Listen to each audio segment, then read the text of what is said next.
Yay for part 7, you're back. What did I do after I woke up? After I picked my jaw up off the floor, let me tell you, what did I do? I journaled a lot. And after I would journal, I'm so sad to say that I tore out the pages and I threw them away.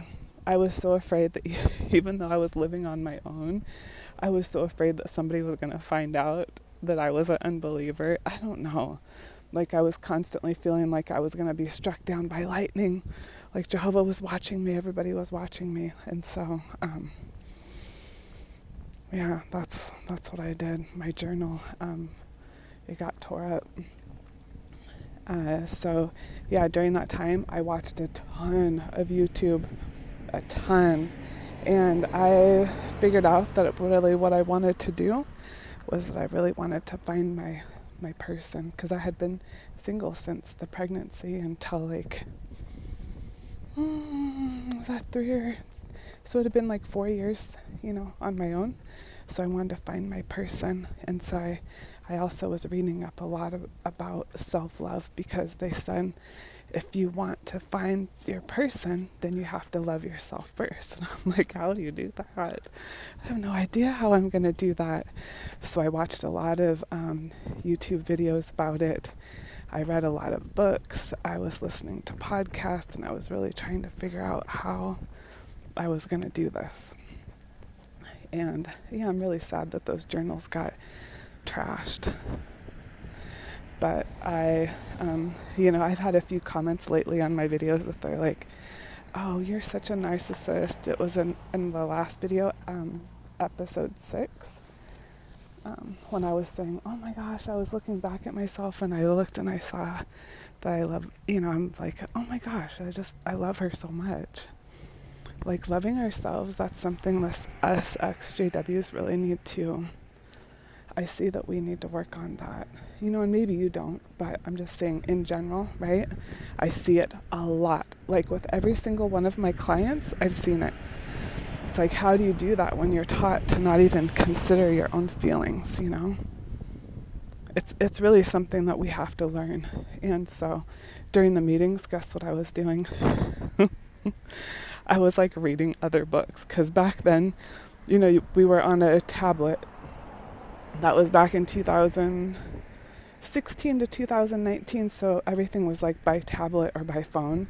So I would be on my phone, but I wasn't listening to the meeting. I was actually reading books about self-love and about dating and about how to love yourself, Well, that's what I was doing. All self-help books and personal development, things like that. That's what I was up to. So that's what I was doing during that time. And then also during that time, I started to talk a little bit more to my neighbors and actually get to know them. After I had lived in this complex for quite a while, I had never really met my neighbors. So yeah, it was nice to meet them. And it turned out to be they're such a great community. My neighbors are so cool. One of them really helps me. We both help each other. Hey, will you watch my cat if I'm gone on vacation? Will you watch my house?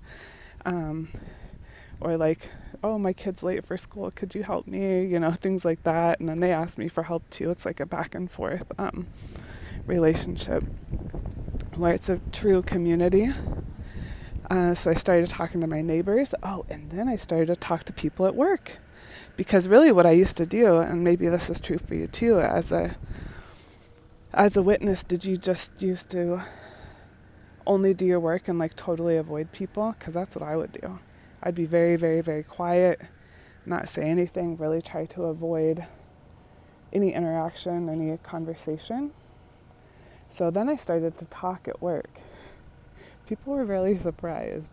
So talking at work, talking to my neighbors. What else? Yeah, cleaning out my closet. I started to get rid of a lot of stuff. A lot of things redo my wardrobe, because I knew I wasn't going to be doing this for too much longer. So I started to clean it out, and then I knew I had 1 year, so I stayed in for 1 year after I woke up. And that was surely for childcare because I had nobody else to really help me for childcare. So that's what I did. But yeah, 1 year. And then, I'm trying to remember. Yeah, I was just one day, it was during COVID, and I was like, why am I still doing this? Like, I'm still pretending, and like, I don't even have to because it had just turned into summertime. So it's like, I don't even need like childcare where somebody has to bring her to school and back, And then just one day, that was it. I closed my laptop and I just never went back. I blocked everybody. I blocked email. Don't forget email. Email on all social media, Instagram, Facebook. And then I blocked all those numbers so nobody could get a hold of me. And that was it. I was done. Oh, and then when I was talking to the neighbors, it was kind of cool because the neighbor downstairs from me was like, well, I was talking to her about my dilemma in childcare, and she goes, oh, it'd be kind of cool if we could trade. I'm like, you would? So that's what we did. Like, we traded childcare for a while, which was exhausting for me, but because she had 2 little kids, But yeah, that's what we did. So I was able to leave, and it is so sad because this family had come very, very close to me, like I mentioned in that last video, really, really close. And so I was sad, that I had lost them. But that when you leave, like, that's what you're going to have to sacrifice. Oh, there's no way around it. So I do miss them. And that's the same family that I ran into at Costco the other day. And then another one of that family I ran into. Oh my gosh, I see those guys all around town. It's so funny. But I always stop and I always say hi. I always try to catch their eye and say hi if I see them, because I just realize that we don't have the same beliefs, but that I still love them, I love them a lot. And so I hope that one day when they do wake up, if they ever wake up, they'll know who to come to. So I just try to stay sweet because they have a bad idea about us. They have an idea that we're just so hateful and mean and we just hate Jehovah's Witnesses, and it's not true. Like, we love them so much. That's why we do the work that we do as activists. And I also just want to say that as an activist, sometimes your form of activism can just literally be your existence. That's it. Enjoying your life, them seeing you happy, that can be your form of activism. It's perfect. Okay. Yeah, but that's what happened after I woke up. In episode 8, what we're going to talk about is how I came to find my true love. I have been married and divorced 3 times. I have had numerous boyfriends throughout the years, and it's never really worked out for me. And when I was praying to God for me to figure out my life and for me to find my person, my prayers were answered. And I want to tell you about it. I wrote about it on my blog. It's called How I Manifested My Love. Maybe it's manifesting, maybe it's God answering my prayers.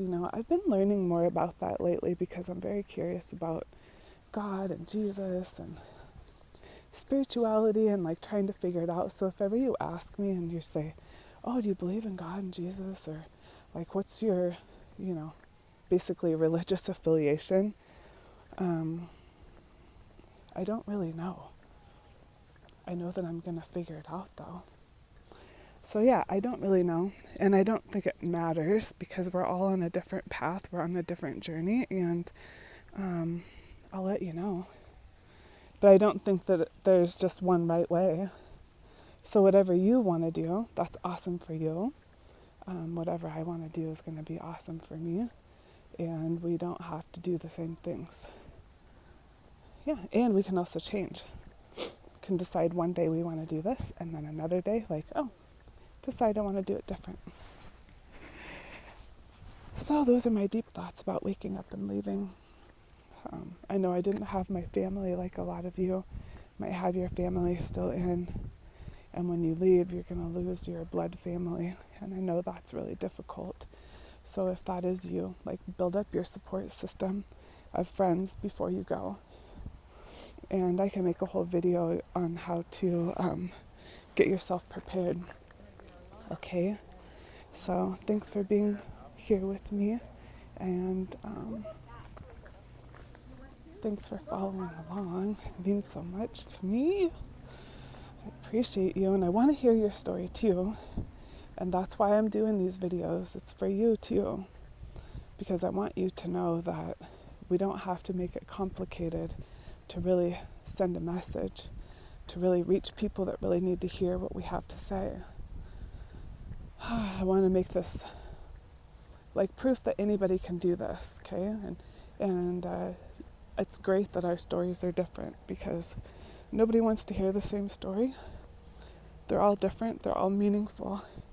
And yours is important too, and mine's important. All of them are important, and each one of them is going to bring down that watchtower. All right, everyone, have a wonderful day. Bye.